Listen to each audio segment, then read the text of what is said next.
Hello dear students, कैसे हैं आप सब। आप सबका एएससी स्टार्टर में बहुत बहुत स्वागत है। आज हम असेसमेंट की वर्कशीट करने जा रहे हैं। ये वर्कशीट नंबर 1 रहेगी और इससे पहले मैंने इंग्लिश की, एसएसटी की, साइंस की सारी अपलोड कर दी हैं। आप चाहे तो वो भी देख सकते हैं।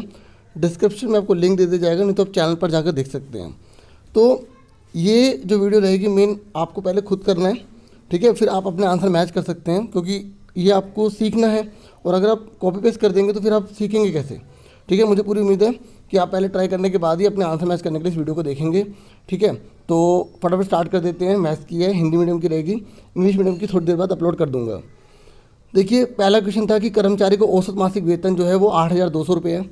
मतलब जो भी एक ऑर्गेनाइजेशन होगा या कोई फर्म होगी, उसमें एक एम्प्लॉय को 8,200 रुपये मिलते हैं एवरेज, ठीक है। और ये कह रहा है कि उस कारखाने में अगर 45 कर्मचारी हैं तो कुल मिला के कितना खर्च करना पड़ता है उस कारखाने के मालिक को, ठीक है। तो आप सिंपल सी बात है, अगर एक को हम 8200 दे रहे हैं, 8,200 दे रहे हैं, तो 45 को कितना देंगे, मल्टीप्लाई कर देंगे, ठीक है। जब आप इसको मल्टीप्लाई करेंगे तो आपका आंसर आएगा 3,69,000, ठीक है। आप मल्टीप्लाई करके भी चेक कर सकते हैं। उसके बाद नेक्स्ट है, किसी नगर की जनसंख्या 4,50,772 है। मतलब एक एरिया है, उसकी जो पॉपुलेशन है वो इतनी दे रखी है। तो वहाँ पे सर्वे किया गया तो पता चला कि हर 14 व्यक्ति में एक व्यक्ति ऐसा है जो पढ़ा लिखा नहीं है, ठीक है। तो आपको पता लगाना है कि 4,50,772 में कितने लोग हैं जो पढ़े लिखे नहीं हैं। तो सिंपल सी बात है, 14 व्यक्तियों में एक व्यक्ति पढ़ा लिखा नहीं है, तो एक व्यक्ति में कितना पढ़े लिखे नहीं होंगे, 1/14। ऐसे ही हमें जो डाटा दे रखा है हमें 4,50,772। तो 4,50,772 में कितने लोग होंगे जो पढ़े लिखे नहीं है, 1/14। इसको इससे मल्टीप्लाई कर देंगे, ठीक है। 4,50,772 को जब आप इसे डिवाइड कर दोगे तो आपका आंसर जो है वो आ जाएगा 32,198, ठीक है। इसको डिवाइड करके आप चेक कर लेना, ठीक है। बाकी मैंने कर लिया डिवाइड, और बस ये आपको अंडरस्टैंडिंग समझा रहा हूँ अच्छे से, ठीक है। तो पहले वाले का जो था वो सी था, ठीक है। दूसरे वाले का जो है वो ए था, ठीक है। अपना आंसर मैच करते जाना। आगे देखो, उसके बाद कह रहा है एक पदी और द्विपदी को अगर हम गुणा कर देंगे, मल्टीप्लाई करेंगे तो क्या आएगा। देखो, पहले ये समझ लो एक पदी होते क्या है। एक पदी का मतलब होता है जो खाली अकेला हो। जैसे अगर हमने y लिख दिया, ये एक पदी है। किसी ने y के ऊपर 100 लिख दिया तो ये भी एक पदी माना जाएगा। किसी ने बोला भाई हम तो z लिखेंगे, उस पर 3 लगाएंगे, तो ये भी एक पदी माना जाएगा, ठीक है। उसके बाद द्विपदी क्या होते हैं, ये द्विपद क्या होते हैं। द्विपद का मतलब होता है दो जने, जैसे x + y हो सकता है, ठीक है। जैसे 3x + 4 हो सकता है। तो ये दो जने हैं, तो जब दो जने होंगे तो उसे द्विपद कहेंगे, और जब एक जना होगा तो उसे एक पद कहेंगे। अब कह रहे दोनों के मल्टीप्लाई कर दो, क्या आएगा। देखो, हम एग्जांपल ले लेते हैं। एक पदी ये ले लिया और दो पदी में हमने y + 2 ले लिया। अब इन दोनों के मल्टीप्लाई करो, इसकी मल्टीप्लाई करो xy, इसमें मल्टीप्लाई करो, क्या हो गया 2x। तो कितने पद आए, 1 और 2। तो यहाँ पर क्या आंसर आ गया, द्विपद आ गया, ठीक है। तो इस तरीके से एक पदी और द्विपदी को जब मल्टीप्लाई करेंगे तो हमारा क्या आएगा, द्विपद आएगा, ठीक है। उसके बाद नेक्स्ट बोल रहा है निम्न में से कौन सही है, मतलब कौन सा फॉर्मूला सही है। तो देखिए, इसमें ये वाला फॉर्मूला सही है, a² - 2ab + b²। देखो, स्क्वायर है तो हमेशा प्लस के रहेंगे, और यहाँ माइनस का फॉर्मूला होता है, ठीक है। आपको अच्छे से क्लियर होना चाहिए, क्योंकि कई बार क्या होता है बच्चे ऐसे लर्न करते हैं a² + b² - 2ab, और कभी कभी एग्जाम में ऐसे लिख जाता है a² - 2ab + b²। तो कन्फ्यूज़न हो जाते हैं, वो कहते हैं कि थर्ड नंबर पर तो माइनस था, ठीक है। ये देखो, आपने ऐसे फॉर्मूला याद किया था और जबकि एग्जाम में ऐसा लिखा आ गया, तो आपको कन्फ्यूज़न नहीं होनी चाहिए। और वैसे भी सिंपल सी बात है, जो स्क्वायर होते हैं उनमें माइनस कैसे हो सकता है। अगर -4 के ऊपर भी अगर आप 2 लगा दोगे तो वो क्या हो जाएगा, प्लस का 16 आएगा, और अगर 4 के ऊपर भी स्क्वायर होगा तब भी प्लस का 16 ही आएगा, ठीक है। तो इस तरीके से इसका आंसर जो है आपका बी था। उसके बाद नेक्स्ट क्वेश्चन था कि इसको अगर हम टोटल करेंगे तो कितना आंसर आएगा। तो देखो, यहाँ लिखा है ए। देखो, मैं सिंपल यही कर देता हूँ, और की जगह हम प्लस लगा देंगे, ठीक है। यहाँ और की जगह हमने प्लस लगा दिया।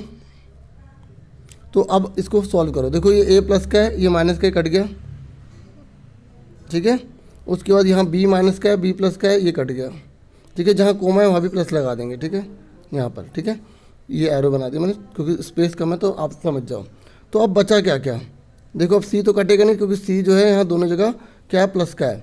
तो हमारे पास 2c बचा। उसके बाद अब लाइन से लिख दो, पहले हमने 2c लिख दिया क्योंकि अकेले अकेले पहले लिख दो 2c, फिर यहाँ लिखा है ab, फिर उसके बाद क्या है माइनस का bc और माइनस का क्या है ac। तो इस तरीके से इसका आंसर क्या हो गया हमारा, ठीक है, ये हमारा फर्स्ट वाला हो गया। ठीक है, आप आगे पीछे लिख सकते हो, कोई दिक्कत नहीं है, लेकिन साइन का आपको ध्यान रखना है। ठीक है, समझ में आ गया। तो ये इसका आंसर था। तो उसके बाद अब नेक्स्ट क्वेश्चन पर आ जाओ। और किसी ने लाइक ना किया तो प्लीज़ लाइक कर देना और चैनल को सब्सक्राइब भी कर लेना अगर आप चैनल पर नहीं हो तो, इतना तो बनता ही है ना। चलो अब उसके बाद बोला है कि इसको से मल्टीप्लाई करो। तो देखो मल्टीप्लाई करो 6a², और आप बताना चाहें कि आपके कितने सही थे तो आप कमेंट बॉक्स में बता सकते हैं, मुझे अच्छा लगेगा। हाँ भाई कुछ बच्चे हैं जो समझ रहे हैं, ठीक है, और जिनके आंसर सही निकले मुझे पता लग जाएगा। ठीक है, तो अब इसकी मल्टीप्लाई करो। देखो मल्टीप्लाई है तो हमने ब्रैकेट लगा लिया, तो इसको मल्टीप्लाई करोगे तो कितना होगा, 6 × 12, ए 2 है तो 3 हो जाएगा। ठीक है, बी आ गया। ऐसे ही इसको इससे मल्टीप्लाई करो तो कितना हो गया 14। ठीक है, ए का स्क्वायर और बी हो जाएगा। उसके बाद अब इसको इससे मल्टीप्लाई करो तो क्या आएगा, यहाँ पर 2 × 5 = 10 होता है। ठीक है, उसके बाद यहाँ ए है, ए का स्क्वायर हो जाएगा और बी का स्क्वायर हो जाएगा, क्योंकि दोनों में ए भी है तो ए का स्क्वायर बी का स्क्वायर हो जाएगा। अब मैच कर लो कि ये जो 6 है इसका आंसर किससे मैच कर रहा है। देखो 12 a³ b है, ये लिखा, -14 है यहाँ लिखा हुआ है, ए बी का स्क्वायर यहाँ भी लिखा हुआ है, ऐसे बात नहीं है, लेकिन यहाँ प्लस का 10² b² यहाँ पर स्क्वायर लगाने भूल गया तो इसलिए तो गलत हो गया, तो बी आंसर इसका करेक्ट हो गया। ठीक है, आप अच्छे से देख लो, इसका आंसर क्या हो गया, बी। चलो इसको हटा देते हैं, ये हो गया इसका आंसर बी। उसके बाद आ जाइए 7वें क्वेश्चन पर। तो 7वें क्वेश्चन में बोला है कि इसका स्क्वायर क्या होगा। देखो जब स्क्वायर करते हैं ना तो हम इस पूरे के ऊपर स्क्वायर करते हैं, तो अब फॉर्मूला क्या होता है, ए का स्क्वायर प्लस 2ab, आप बीच पे भी लगा सकते हैं और मैंने क्या कहा था आप लास्ट पे भी लगा सकते हैं। तो बच्चे लास्ट वाला ही करते हैं, ऐसे नहीं करते हैं ना। तो बात एक ही है, बात एक है, जैसे मर्जी कर सकते हैं। तो फटाफट इसको सॉल्व कर लेते हैं। मैं इस फॉर्मूले को जैसे मैंने आपको बताया था ऐसे भी लिख सकते हैं, a² b² + 2ab। तो मैं इस फॉर्मूले को हटा रहा हूँ, आप समझ गए होंगे। तो फटाफट क्या करेंगे, पहले वाले के ऊपर स्क्वायर कर देंगे यानी कि 3x का स्क्वायर, फिर दूसरे वाले के ऊपर स्क्वायर कर देंगे 4y का स्क्वायर, फिर 2 लिख के दोनों एक साथ, 2 लिख के दोनों एक साथ 3x और 4y। अब फटाफट मल्टीप्लाई करके आंसर बता दो। मैं ऊपर लिख रहा हूँ आंसर, देखो ये 3 की 3 में मल्टीप्लाई करोगे 9x का स्क्वायर हो जाएगा, 6 मत लिख देना, 4 4 हो जाएगा, कितना होता है 16y का स्क्वायर हो जाएगा, और 2 3 = 6, 6 4 = 24। ठीक है, 4 3 12 × 24 ऐसे भी बोल सकते हो। तो 24 और x और y इकट्ठा आ गया। तो इस तरीके से हमारा ये आंसर जो है 7वें का सी है। ठीक है, और कोई तो मैच नहीं कर रहा क्योंकि यहाँ तो माइनस लगा दिया, जब प्लस है तो माइनस तो कभी आ ही नहीं सकता। ठीक है, तो इसका भी आंसर सी है। इसका आंसर आपको समझ में आ गया होगा। ठीक है, जो 6 क्वेश्चन था उसका आंसर क्या था, बी था। ठीक है प्यारे बच्चों, समझ में आ रहा है आपको। उसके बाद नेक्स्ट है आपका 8th क्वेश्चन। 8th को बोला है कि आपको इसे गुणनखंड करने हैं। तो देखो मैंने अच्छे से इसका समझाया हुआ है, मैंने बहुत सारी 9th की वीडियोस बना रखी हैं, पेपर भी बना रखे हैं, आप चाहे तो वो भी देख सकते हैं प्लेलिस्ट में। ठीक है, पुरानी वीडियो देखोगे आपको पता लगेगा, बहुत सी चीज़ें करवा रखी हैं, इंपॉर्टेंट चीज़ें भी करवा रखी हैं। अब देखो इसको फैक्टर कैसे करना है, ऐसे करते हैं, 21 × 21 हो गया। अब 21 किस किस के टेबल में आता है, 7 3 × 21 होता है ना, तो वही कर देंगे, r का स्क्वायर यहाँ पे ब्रैकेट में कर देंगे 7r + 3r। ठीक है, अभी थोड़ा जल्दी में बताऊंगा, अगर आप इसको डीपली में समझना चाहते हो तो मैंने वीडियोस बना रखी है चैप्टर वाइज भी, वो भी देख सकते हैं, बोर्ड पर करवाइए वो। ठीक है, तो इसके बाद ये माइनस है, अंदर चला जाएगा तो साइन चेंज हो जाएंगे दोनों के। ठीक है, अब इसमें यहाँ पर और यहाँ पर कॉमन ले लो, 2 ग्रुप बन गए। इसमें क्या कॉमन है, r कॉमन आ गया, क्या बचा r - 7 बचा, और इन दोनों में क्या कॉमन है, माइनस का 3 कॉमन है। ठीक है, तो r - 3 7 जब 21 होता है तो r - 7। देखो अगर दोनों ब्रैकेट में सेम आ गए तो आपने इसका मतलब सही करा है। ठीक है, तो देखो ये दोनों सेम है तो r - 7 लिख दिया, और ये बचा के r - 3 बचा, तो दूसरे ब्रैकेट में r - 3 आ गया। ठीक है, इस हिसाब से हमारा कौन सा आंसर सही हो गया, हमारा आंसर सही हो गया यहाँ पर, हमारा ये वाला आंसर सही हो गया बी। ठीक है, तो 8वें का आंसर क्या आ गया हमारा, 8वें का आंसर हमारा आ गया बी। ठीक है, क्लियर हो गया आप सबको। r - 3 r - 7 लिख लो, या r - 7 r - 3 लिख लो, तो ये हमारा आंसर क्लियर हो गया। अब आ जाए 9th क्वेश्चन पर। देखो 9th क्वेश्चन जो है इसका फटाफट देख लेते हैं। ये वन जब ऊपर होता है तो इसे रिवर्स कर देते हैं, ठीक है, ऐसे इस तरीके से। मैं पहले एक वाले पार्ट को बता देता हूँ ताकि आपको अच्छे समझ में आ रहा है। देखो 1/7 1/8 तो ऊपर लगा हुआ है -1। पहले मैं इस वाले पार्ट को बता रहा हूँ। तो देखो इसका एलसीएम ले लो।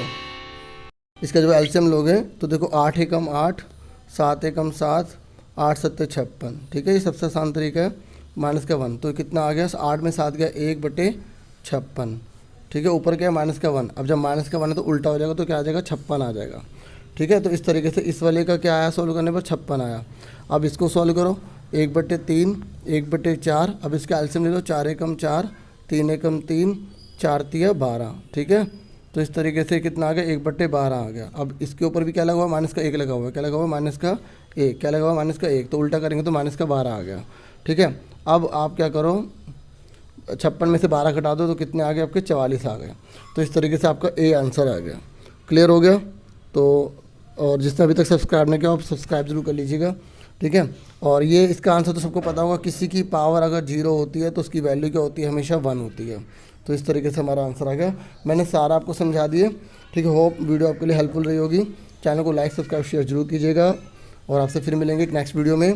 तब तक के लिए अपना पूरा ध्यान रखना। वैसे भी अपना पूरा ध्यान रखना, कोरोना के नियमों का पालन करना। Thank you for watching and listening carefully. Take care dear students.